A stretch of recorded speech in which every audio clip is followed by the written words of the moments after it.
Bienvenidos a interbolivia.com Magazine.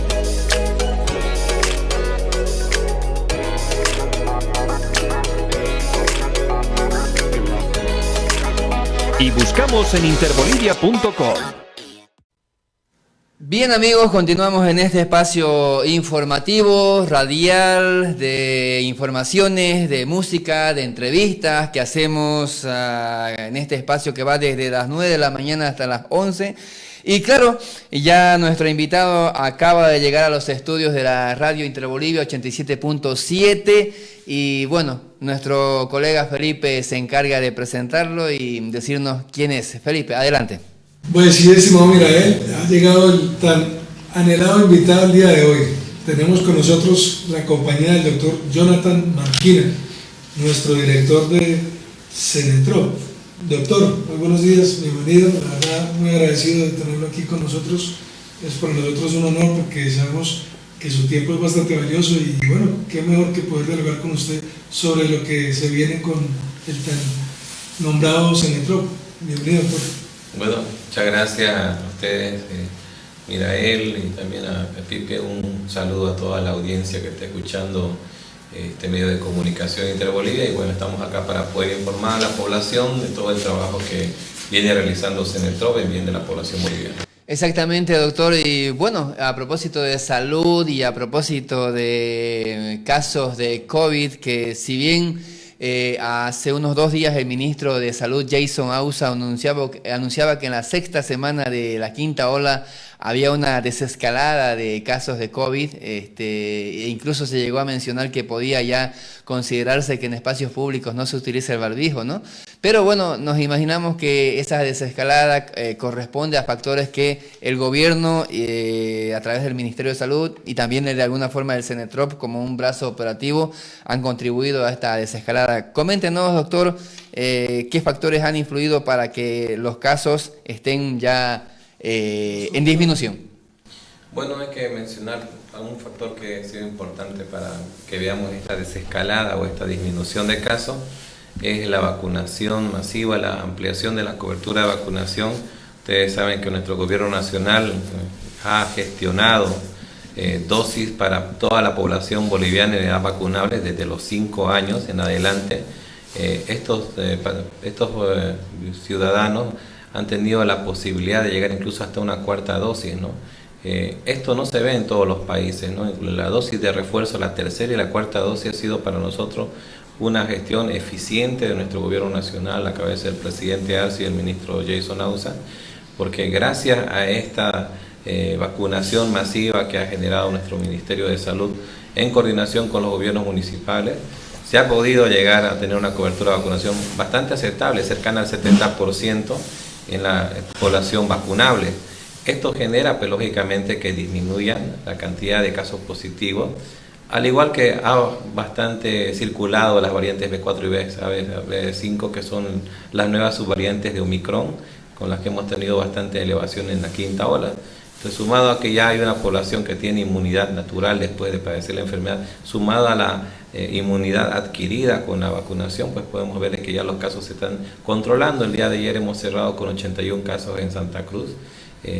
Hace unas 5 semanas, hace un mes aproximadamente, tendríamos nosotros por día entre 600 a 1000 casos en el departamento. Entonces estamos ahora viendo de que tanto la vacunación masiva, que es la inmunidad adquirida, como también la inmunidad natural, que después de la enfermedad han adquirido los pacientes que han padecido COVID, ha disminuido la cantidad de casos por día.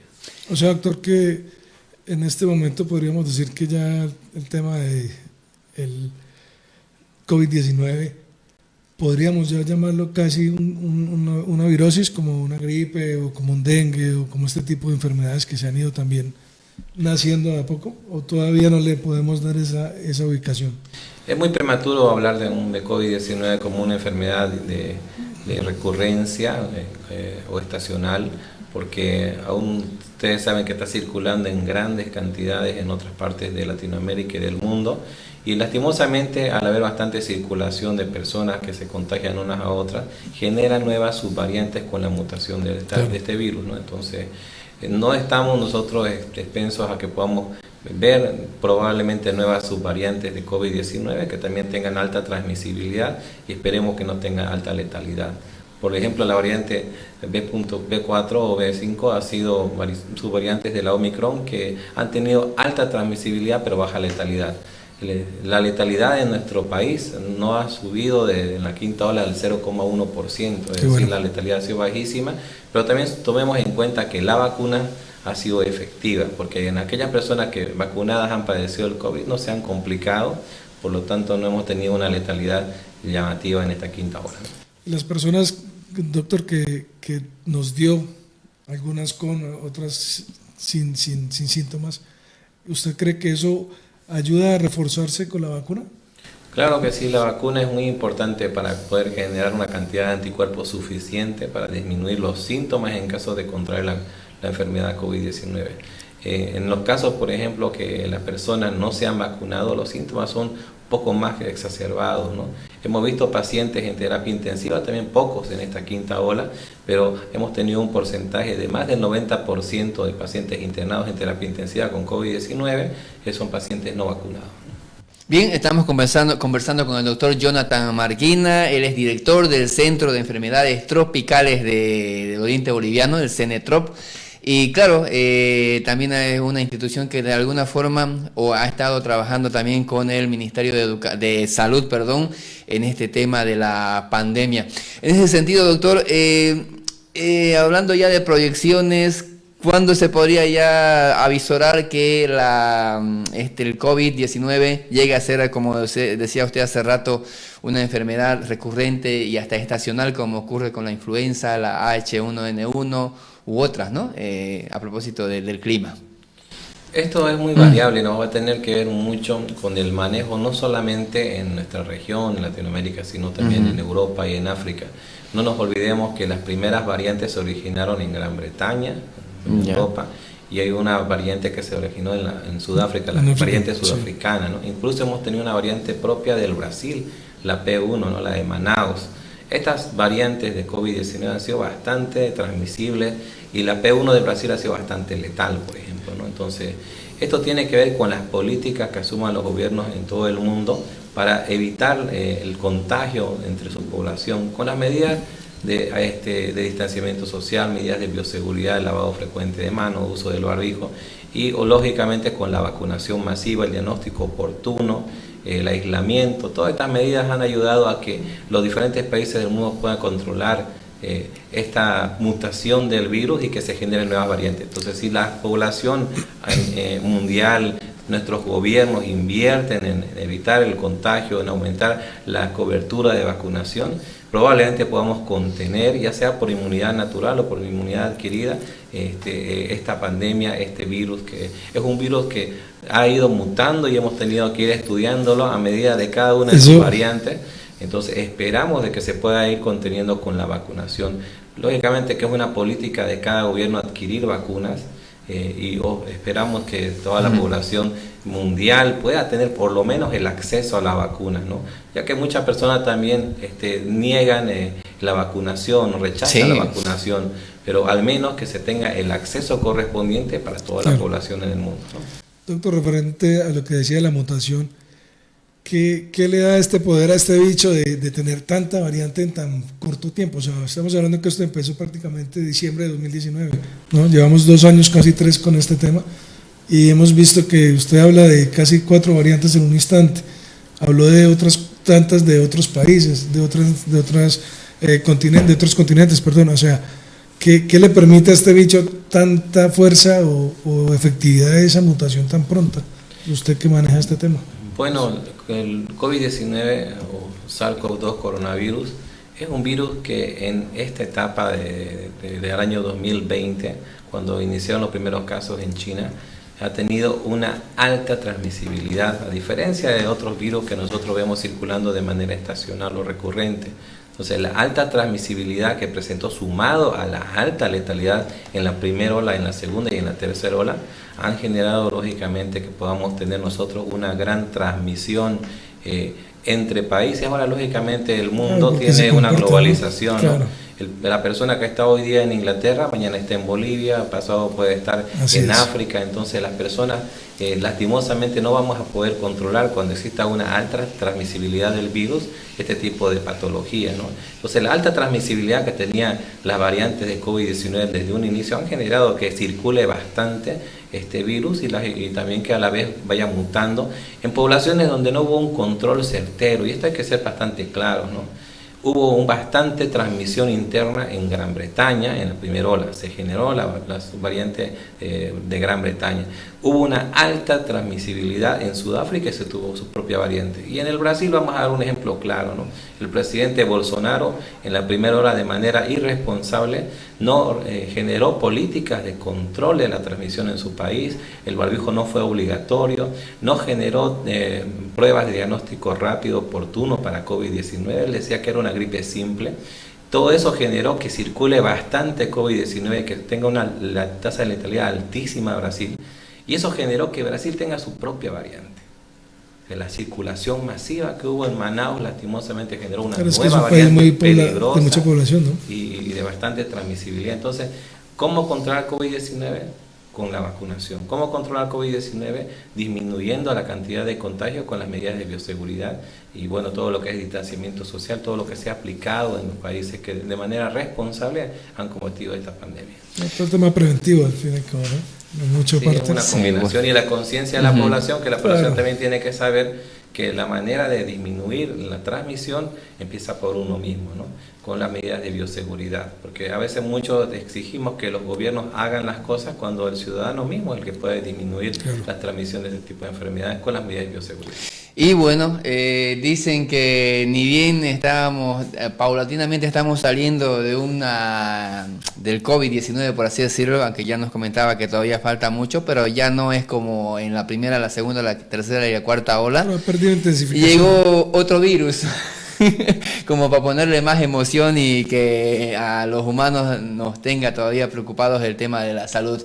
La viruela del mono, doctor, que también empezó con un caso muy particular y luego se extiende y finalmente en nuestro país, hasta no hace mucho, según el Ministerio de Salud, se habían reportado 53 casos, en promedio más o menos, pero nos imaginamos que también, así como el COVID se está viendo, se está tratando, se lo está viendo cómo disminuirlo, la misma forma también esto de la viruela símica o del mono, como se conoce popularmente, también se le tiene una mirada de parte del CENETROP y de alguna forma en coordinación con el Ministerio de Salud, ¿no?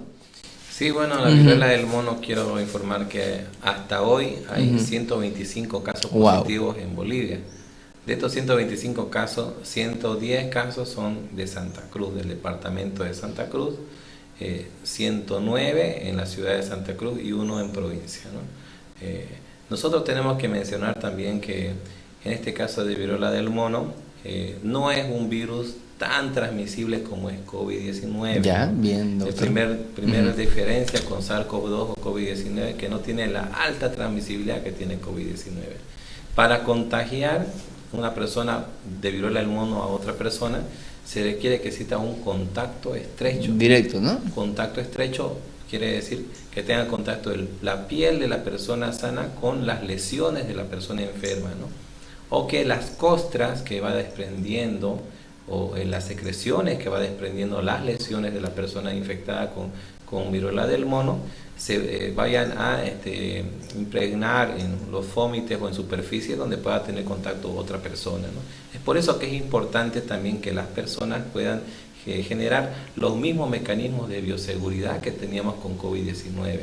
También el contacto prolongado a través de la respiración cerca a otra persona, de la persona infectada a otra persona, un contacto prolongado, no es un contacto tan fácil y transmisible como el SARS-CoV-2, pero un contacto prolongado puede también generar una transmisión de persona a persona.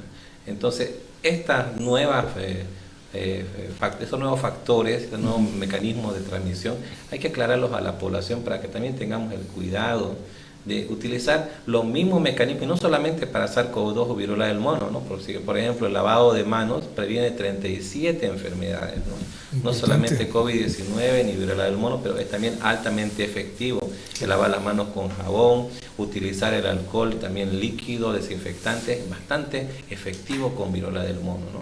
Pero como mencionábamos, la transmisibilidad es bastante menor a lo que es SARS-CoV-2, COVID-19. Por eso que si bien ha habido una transmisión que ha ido recorriendo diferentes continentes, ahora está en toda parte del mundo la viruela del mono, es importante también que las personas tengan la capacidad de disminuir la forma de contagio a través de las medidas de bioseguridad. Eso es lo que tenemos nosotros que transmitir, y que la letalidad de viruela del mono es muy baja, es bajísima, no tiene una corresponsabilidad con SARS-CoV-2. Ustedes saben que tuvo una letalidad altísima de la primera, la segunda y la tercera ola, ¿no? Ahora está en 0,1%, pero puede haber más adelante tal vez nuevas variantes con otras características, ¿no? En el caso de viruela del mono se tienen dos clados, ¿no? O dos tipos de variantes, una de África Central y otra de África Occidental. La que está circulando en Bolivia es la de África Occidental, que es la que es menos agresiva, ¿no? Las lesiones que han tenido los pacientes han sido pocas lesiones en rostro, pocas lesiones en cuerpo, pero ha habido bastante prurito o escozor en la piel. Han presentado las lesiones típicas, que son las máculas pápulas, que son esas lesiones planas rojizas, que luego van evolucionando a unas ampollitas, que son las vesículas, y que estas se revientan y a veces se infectan, se forman las pústulas, ¿no? Si las lesiones se curan adecuadamente, que es lo que tenemos que hacer, el cuidado y la limpieza de las lesiones, estas van a hacerse costras y luego se van a ir descamando hasta desaparecer. La forma de dar de alta a un paciente es que todas las lesiones hayan desaparecido, las costras se hayan caído, se hayan secado y se hayan caído. Es decir, no tiene que haber costras en el paciente, todas las lesiones tienen que estar secas. Esa es la única manera. El alta es clínica, específicamente en viruela del mono. El tratamiento para viruela del mono es sintomático. Si un paciente tiene escozor, tiene prurito, se tiene que administrar antihistamínicos, cloferinamina, desloratadina, bueno, hay una gran cantidad de antihistamínicos para disminuir el escozor, la picazón, porque el paciente con ese escozor, con esa picazón empieza a rascarse las llagas, las ampollas y empieza a infectarse. Eso es lo que hay que evitar en viruela del mono. También en la fiebre, ¿no? La fiebre es característica en viruela del mono, con un dolor de cabeza intenso, con un malestar general.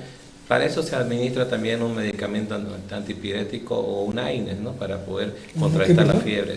Un antipirético por acetamol, dioxador, bueno, hay bastantes antipiréticos en el mercado que se pueden utilizar, pero lógicamente controlar los síntomas, mantener limpias las lesiones, van a evitar que uno pueda contagiar a otra persona. Las medidas de bioseguridad y distanciamiento social. El paciente que tiene viruela del mono debe ser un paciente aislado. Buen punto ese, ¿no? En su domicilio se tiene que tener un aislamiento. Si tiene las condiciones de aislamiento, una habitación independiente, con baño privado, donde él pueda también lavar su ropa de manera independiente, los utensilios de manera independiente. Si no se tienen las condiciones de aislamiento, el sistema de salud en Santa Cruz, departamento, ha habilitado 30 camas para personas que no tengan las condiciones de aislamiento en los centros de salud de Santa Cruz de la Sierra, ¿no? En este momento apenas son 5 pacientes que están en establecimientos de salud. Aquí en Santa Cruz tenemos 25 camas disponibles, ¿no? El resto de los pacientes se han evaluado que están en buenas condiciones de aislamiento, se les hace un control rutinario diario a través de un médico que va y controla la salud del paciente positivo, y de esa manera se está controlando estos casos de viruela del mono de manera responsable. Pero también tomemos en cuenta que tiene que ver también con la disciplina de las personas, ¿no? Las personas que tienen viruela símica tienen que mantener el aislamiento. No es una situación de obligatoriedad que vamos a estar como policías, como médicos nosotros en la puerta de la casa del paciente aislado, pero es muy importante que el aislamiento también tenga que ver con la disciplina de las personas. Nosotros nos cuidamos y cuidamos a nuestra familia. Claro. Entonces ese es el mensaje que yo quiero dar también, y que la población tenga en cuenta que cuando tenga algún síntoma, alguna lesión cutánea, alguna aparición de alguna ampollita en el cuerpo, vaya a su centro de salud más cercano de su zona. En ese centro de salud el médico le va a hacer el diagnóstico correspondiente. Si sospecha de viruela del mono, notificará al laboratorio que tomará la muestra. Se toma la muestra en el mismo establecimiento de salud y ellos enviarán la muestra a Cenetrop para su procesamiento. Mencionar también que Cenetrop está entregando resultados en solo 6 horas de las muestras que llegan sospechosas de viruela del mono a nuestra institución. Hace unos 2 meses, ¿se acuerdan cuando se mandó las primeras 2 muestras a la Argentina? El resultado demoró 2 semanas en llegar. Ahora nosotros podemos hacer este procesamiento en Bolivia y bueno, en 6 horas con un control de calidad internacional del CDC Atlanta y de la OPS. Doctor, quería consultarle, ¿cuánto tiempo aproximadamente está tardando en mejorar un paciente con este virus del mono? Bueno, se habla básicamente de un periodo aproximado entre que la aparición de las lesiones y el inicio de los síntomas hasta que se desaparezcan las llagas y pueda tener la piel con las lesiones secas sin ninguna costra, 21 días aproximadamente. O sea que más o menos como el COVID, ¿no? Aproximadamente. Sí, tiene un rango de 21 días aproximadamente, que esto es variable, ¿no? De persona a persona. Hay personas, por ejemplo, que nosotros hemos dado acá de alta ya en Santa Cruz a 3 personas. Son 3 pacientes recuperados en nuestro departamento, pero hay muchas personas que aún tienen sus costras y como les mencionaba, un criterio para dar de alta es que ya no tengan ninguna costra en el cuerpo, que se hayan caído, se hayan descamado y que las lesiones estén secas, ¿no? Entonces el alta netamente es clínica, no hay un alta laboratorial o un alta epidemiológica como escuchaba algunos criterios en algún otro medio de comunicación. El alta es 100% clínico, es el médico el que tiene que ver que las lesiones estén secas y que las costras hayan desaparecido para dar un alta correspondiente. Entonces, en ese caso, ese paciente ya no es capaz de contagiar a otra persona sana. Bien, estamos conversando con el doctor Jonathan Marquina, director del CENETROP aquí en nuestra ciudad, y comentándonos de estos 2 virus, informándonos a propósito de lo que está haciendo la institución. Y pasando al tema de la institución, doctor, entonces, si... Empecemos con lo que nos contaba tiempo atrás. Con lo que nos contaba en el sentido de, hay una mejora en la institución en el sentido ya de tener, como quien dice, las condiciones para responder, por lo menos con diagnósticos sobre estas enfermedades, y nos imaginamos que esas mejoras también se han ido ampliando a otros servicios que tiene el CENETROP. Doctor, coméntenos de eso. Sí, bueno, recientemente tuvimos el aniversario número 48 de la institución, 48 años de vida de CENETROP, y ahí recordamos que justamente estos últimos 2 años, desde la asunción de nuestro presidente Luis Arce Catacora y nuestro ministro Jason Ausa como gestión, se han adquirido más de 67 equipos de laboratorio para la institución en la gestión 2021 y en este año 2022 cerca de 22 equipos, ¿no? Estamos hablando entonces de más de 100 equipos de laboratorio que se han renovado, se han modernizado y se han sumado a la capacidad instalada que tiene nuestra institución. Por eso que ahora los resultados de laboratorio que antes demoraban en la primera ola, en el caso de COVID-19 por ejemplo, duraban 45 días, 2 meses, 3 meses, ahora se entregan en menos de 24 horas, ¿no? Si la muestra de SARS-CoV-2, un PCR, llega hoy en la mañana a las 8 de la mañana, a las 12 ya está el resultado de COVID-19 PCR en tiempo real, ¿no? Que es un resultado que se llama Gold Standard, la prueba de oro en la que define si una persona tiene COVID-19. También no nos olvidemos que ahora el gobierno nacional ha entregado pruebas de antígeno nasal masivas que se determinan en 15 minutos también, pero la especificidad y sensibilidad de esto es menor aún al PCR, que es el Gold Standard de COVID-19. Esto ha sido todo por hoy. Espero que te haya gustado. Compártelo y deja tu comentario. Te recomiendo estos vídeos.